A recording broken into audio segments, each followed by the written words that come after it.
Alright guys, welcome back to the channel. Joe here from Tint Academy. I am today sharing a video of a trip I took down to TAGUM City down in southern Mindanao.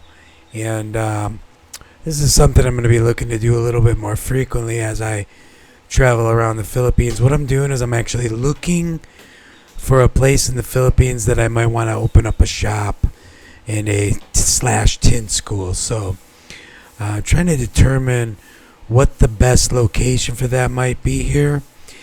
And so we took a trip down to TAGUM. It's southern Mindanao. It's about an hour north of Davao. And Davao's an area I like. It's a flat land, flat area, right close to the ocean, right on the ocean, in fact. And it's hot, and I like it hot. And right now I'm living in Bukidnon, Mindanao, which is northern central Mindanao, and that's obviously the Philippines. It's the southern largest island in the archipelago of the Philippines. And so had never been to TAGUM, and we traveled there. Now I really enjoyed TAGUM. It's a nice area, and it kind of really feels like more like America to me. It's really nice, wide streets. Businesses are wide and set apart. It's clean, and it really has like more of a Western feel, if you will. So I found a tint shop there. You can see here, Benawe, and it was close to the mall. So impromptu, I just walked in and said hello, and they were about to start a tint job. And I asked if I could make a video, and I was going to post it up on my channel. And the guys there were very accommodating, and they said yes. So I spent some time there, about 40 minutes. And unfortunately, my camera acted up, I don't know, maybe 20 minutes into the video. So some of the audio was unusable. So I'm going to go ahead here. I'm actually editing this file, and I'm going to go ahead and do some narration on this portion of the video where my audio was no good. So we're going to let the video play, and then you'll see a little bit of how the process begins and what the shop is like. Then I'm going to jump in with the narration and fill in the blanks. So really interesting to see how things are done in the Philippines. So stay tuned, check out the video, and we will see you again shortly. All right.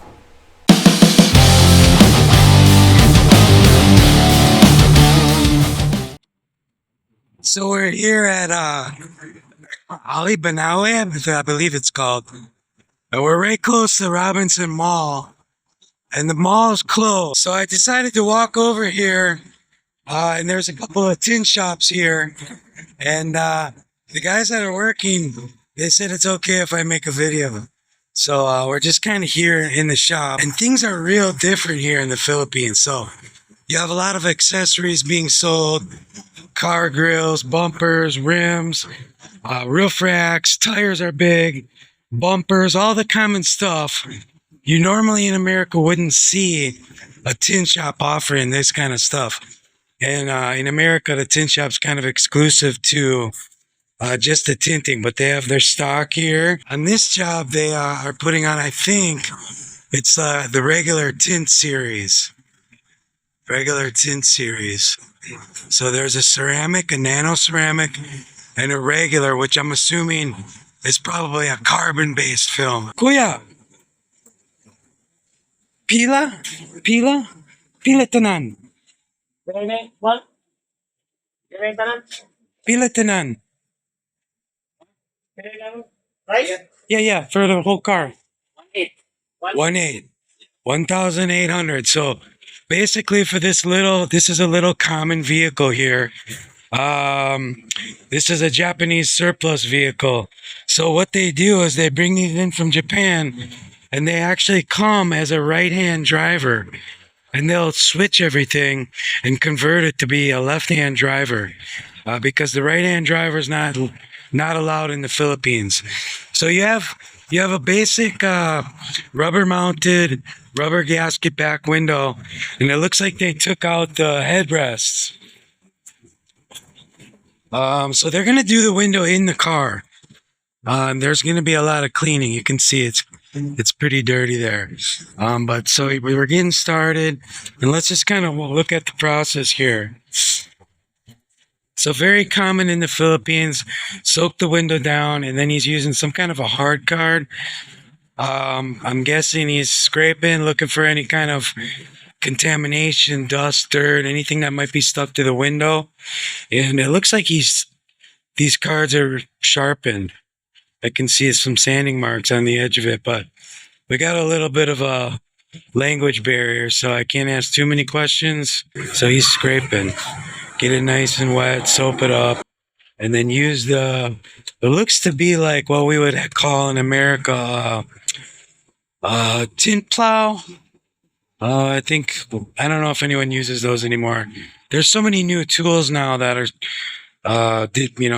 such a variety of tools that this is a tool that I would see quite a bit years ago. Maybe when he's done, I'll ask him if I can take a peek at it. But basically, same technique that you're accustomed to. Get in the corners, make sure there's no dust and dirt in the gaskets. The gaskets are pretty forgiving. You got good amount of space there to get in there. Just wait over here. Oh yeah, can I see that one? Can I see? Oh, okay. So this is actually. Oh wow. Okay, so this is different than what I expected. So this is a nice piece of sheet metal that's fairly sharp in the end, almost replicating what we would do with a single edge razor blade. So this will definitely scrape the window, make sure there's no contamination, no contaminants in the way. And so now what he's going to do, and they don't work off a peel board. So I'm thinking the one guy's going to cut, and then maybe they're individually going to install each side. I'm not sure if this gentleman has a piece cut, but we've got him cutting a pattern here. So he's about to roll it down, and I got to get a better angle here. So he's getting in there. He's cutting his pattern. Very nice. Nice clean edge. Then he's going to go ahead and trim around the corners. Very nice. Make sure he has good clean edges. Ooh, that's an interesting trick there. So he's going to use the straight edge of the window up top, almost in place of your basic multi-tool with the holes, your ruler, your straight edge, whatever you might have. And then he's going to use that top edge, which is genius. I really like that. Make use of everything. Very nice. Very nice rounded corner so you don't have peeling. Very professional. He did a straight edge on the front corner there, which was nice. So very nice. So that piece is ready. And if you notice now what he did, he cut the piece backwards on this window, and it's now prepped and ready for install on this side, which is very nice. So they're working as a team. It's a different scenario here. Well, let's get a good look at what he's going to do here. Very nice. So he's going to peel. He's going to go ahead and spray. And now it looks like he's going to get this other half ready to go as well. Spray the second half. Try not to touch the adhesive side with the fingers as much as possible. And then he's going to go for the touchdown here. Get the corner touchdown, slide that down into place. So he's actually going to tuck. And as you can see from this point forward, I'm adding in my narration here because the audio got garbled up. So we're going to do the best we can to just kind of narrate and fill in the blanks here as far as what's going on. So it's a little tough to see here. I'm going to swing around on the other side here and show exactly how he's tucking this. And I'm going to, so what he's doing is he's going to use his little triangle / install card. He's spraying it down. And this is a common technique in the Philippines, working inside the car. He has what appears to be, like some kind of Bigfoot or, some kind of squeegee. And I didn't see a brand name on it, so I'm not sure if it's kind of like a Chinese knockoff or what, but nonetheless, it's doing the job and it's working out for him. The guy's got a real good fundamental set of techniques. He does good cleaning. He's taking precautions. Yes, there are some things that we do differently in the West, but you can see he's getting that top tack down, and he's going after the top edge and the sides. He's getting that all squeegeed out so that moisture doesn't come back in, bringing contamination with it. Then once he gets that rolled up, he's taking his time. He's getting that tucked in the bottom. Now he's using that metal card that I sort of examined earlier, which is something I've never seen. I've never seen that in the West, so I'm not sure. He said he bought it. I asked him later in the video, and he said he bought it, and so I'm not sure because I've never really seen anything like that. And in America, what we do is we use a single-edge razor blade, so it's quite a bit different. But you can see the process, right? He's squeegeeing down in the middle. He's stretching the pieces out towards the corner. This guy does a lot of things that I really preach and feel like are really fundamentally important to film installation. Now, he's hitting that bottom with the triangle. And another interesting thing is we have such a wide arsenal of tools in America, but he's using just a few things. A knife, this red, what I would like to call baby foot, and that hard card that you seen earlier. So it's really just a few tools. You don't need a whole lot of tools to get going and to do this job. Really, cleaning is fundamental, and the rest you can really handle with just a handful of tools. So you see on the back here we're getting started, but again, they're working as a team, which is really excellent. I really enjoy that process. One guy's cutting, one guy's cleaning and installing. You can see there on the dash, they have their pieces, which is much different from what we're used to in the West, right?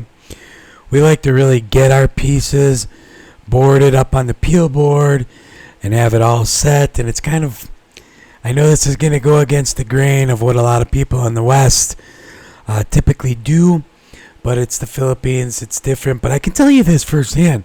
I seen here that these guys were doing an install that was turning out good. It was coming out very clean. Now, this is one thing I preach in my course and in my commentary is get the surrounding area cleaned off, right? You want to wipe everything off, make sure that there's no contamination, especially if you're going to do, like, say, a bottom load and you're going to bump the piece into any of the surrounding area. As long as it's wiped down, you're going to avoid contamination. This is huge. This is critical. You can see he's spending a good amount of time getting in those gaskets, making sure they're clean. Again, on this side, he's utilizing this large scraping tool to make sure. And I'm really amazed at the intimate contact with the window that this thing had, because it really was an effective tool, and he really went over it. Now, he does two things that I preach and teach, and that is, one, he scraped the window very systematically, right? Takes his time. You can see that here in the video. The other thing that you're going to see him do, especially when he goes inside the vehicle, is he makes an effort to spray the glass down, and he runs his bare hand over the window after he scrapes. And I love this concept. Now, you're either a scrape person or you're not a scrape person. Not everyone does the razor scraping. And with all due respect, every window doesn't need to be razor scraped. What I particularly like, especially for a beginner, because if you don't watch your blade, make sure that your blade is very sharp, a brand new blade on each window, the room for error is pretty great. And you can scratch a window if you have a dull razor blade, if you run that blade over the edge of the glass at the top, or if you hit the ceramic or on the window where the little logo is on the bottom, and usually on the the bottom left side, as you would look at it on the driver's side. It tells which window is and who manufactured it and all that. If you run your razor blade over that, you can dull the razor blade, and then what happens is you can actually scratch the window. So a lot of times if you just spray the window, run your hand over the bare window, make sure you don't feel any contamination. A lot of times you don't need to razor scrape every window. So you're going to see him do that. Now you just seen him run. You see he got a bunch of contamination on that blade from running that blade underneath the gasket. And this is another area that I really preach and teach in my system, because if you end up having a finger at the bottom of the glass there and the finger pops up, it'll draw moisture up with it, and it'll bring dirt from under the gasket, and then you will contaminate your piece. So you want to be careful with that. Make sure you do a double shrink at the bottom if you can. And you see him there. He's running his hands over the glass to make sure. Now, even though he scraped it, they don't use a scrubbing process here in the Philippines. For the most part, there's no white scrubby being used. And so, we can argue about whether or not that's a necessity or not. I can tell you these guys are producing fairly clean windows. I didn't see any large pockets of contamination on any of their work. So that's wonderful. And, in most of Asia, I'm noticing they don't use the white Scotch-Brite scrubby. Now you can see there he actually pulled the gasket back and rinsed the area down, which is cool. So I'm going to return to that in a minute. We went ahead and took a peek at the front. Now, the cut guy is also the shrink guy.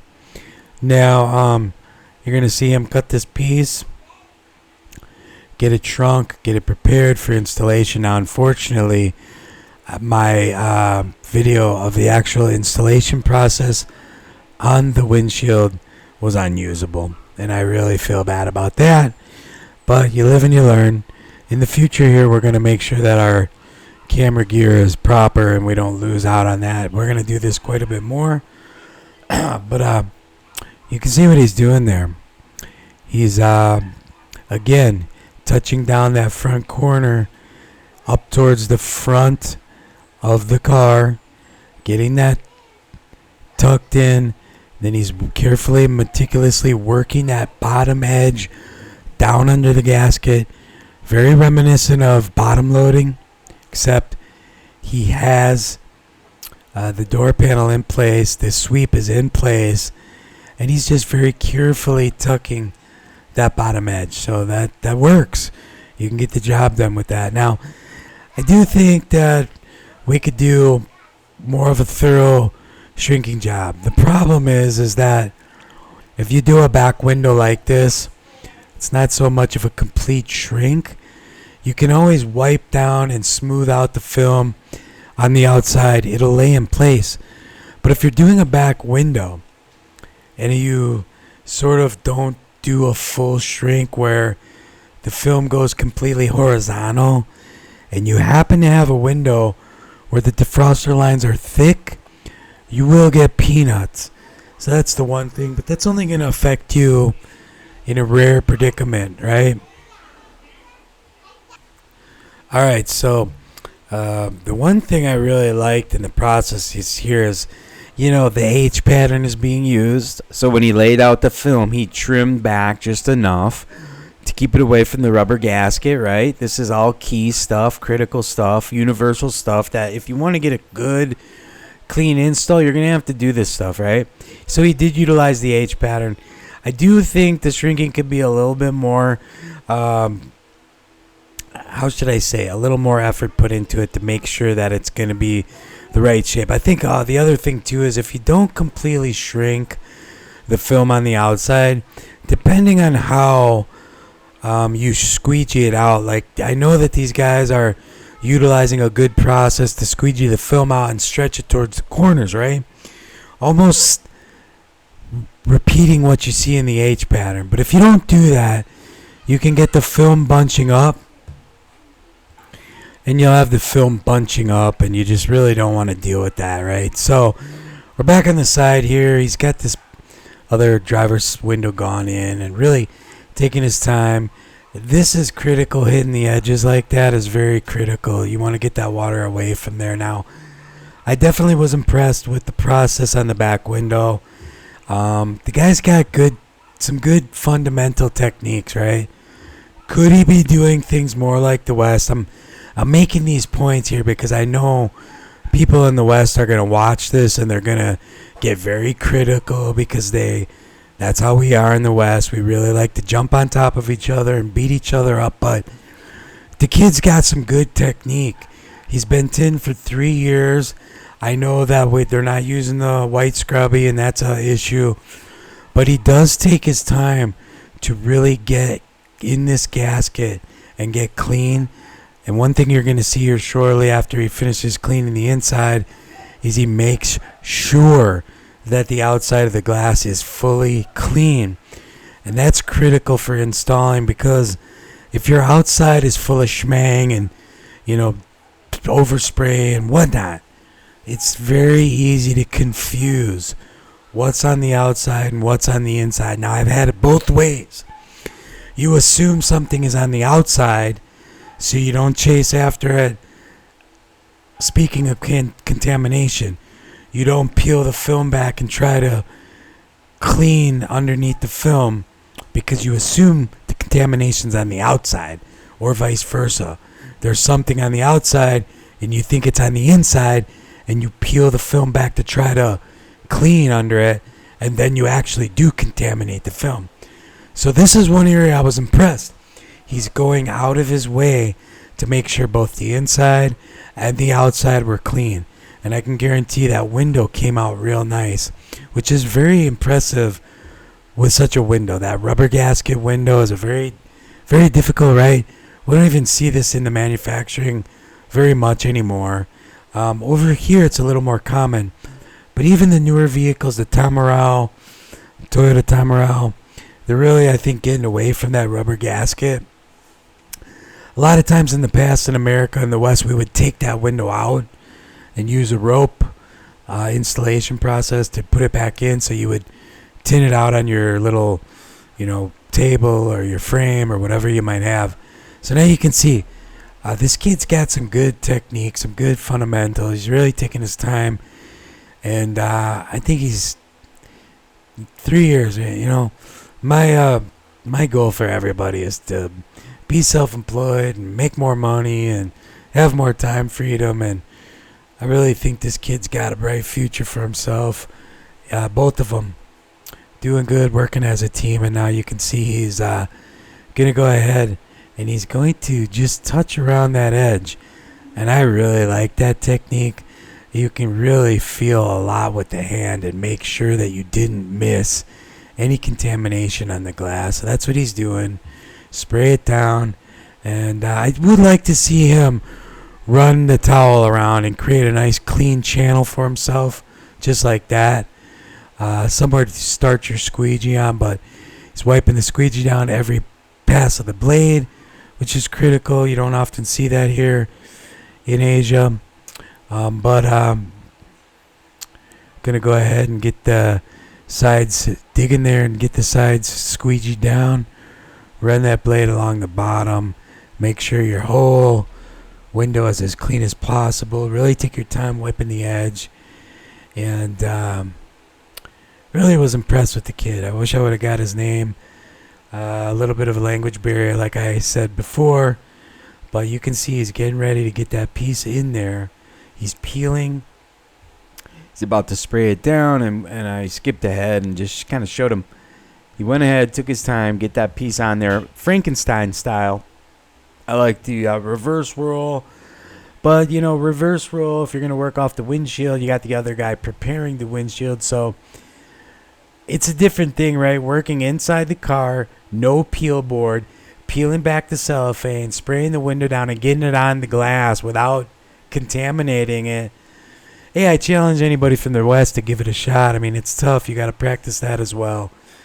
And that's key in Asia because a lot of times they're working outside and you go inside the car, close the doors, and work in this manner so that you don't get contamination. So give these guys kudos. It's a different process.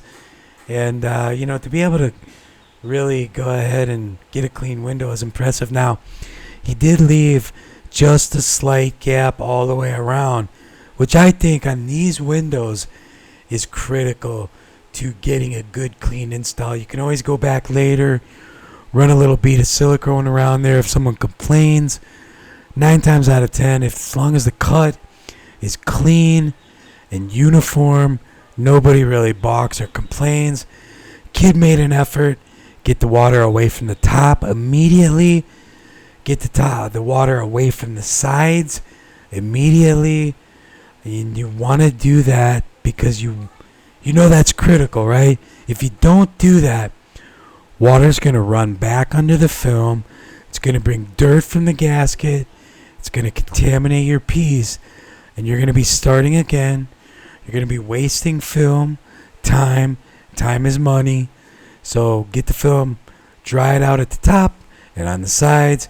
And you can see here, we came across with it clean. There was, a couple acceptable specks of dust, nothing major, no pockets of dust. Very clean, acceptable job. I was really impressed with the cleaning. I was really impressed with some of the install techniques. And I was very thankful that these guys gave me a chance to make a video and share what they were doing. So, I like the idea of the teamwork. Really a good way to get the vehicle done together. So, very nice process. Just kind of pointing out, and there's a final shot at the back window. Alright guys, so I hope you enjoyed that little, it's not the greatest video, I'll be really honest with you, but I contemplated throwing the whole thing away, and I figured, you know what, I'm not going to do that. Let's just utilize what's available and what's working, and, I intend on doing a better job next time, but it just shows how things are a little bit different in the Philippines, and, but I was really thankful that they let me come in the shop, make a video, and I plan to do more of this, right? I plan to I'm going to run an ad and try to find different shops around the Philippines that want me to come, work in the shop, blog, share, and do some free marketing for them and share my tips and techniques as well. And so I'm really excited about what might come of this. I appreciate you watching. If you could like and subscribe and share. Yeah, it's the goal of the channel to bring more different tinting content. So have a great day. We'll see you in the next video. Joe here from Tint Academy, and we'll see you next time. Take care.